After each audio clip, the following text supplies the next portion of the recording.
Còn lại vài phút cuối anh nói không sao để thành lời, chỉ biết mãi cầm nín anh nghe trái tim nhịp đập rối bời.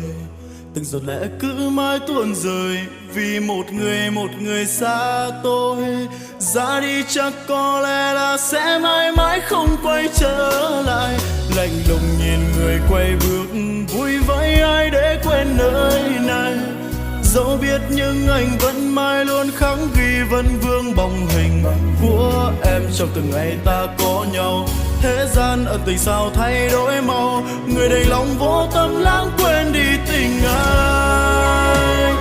Tháng năm đã qua anh yêu em nhiều còn hơn là chính cả bản thân. Để em ra đi rồi anh vẫn còn ngồi thầm khóc cho số phận. Vỡ tan giấc mơ yêu thương ngày nào giờ chỉ còn lại những kỷ niệm không vui.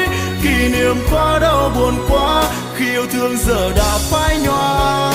Xa như chúng ta chưa từng bao giờ gặp mặt thì phải đâu tốt hơn. Để cho đến nay yêu thương đã phai nhạt màu thì người quay mặt trắng màng.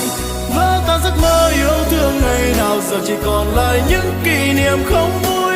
Kỷ niệm quá đau buồn quá khi anh mất đi người anh yêu.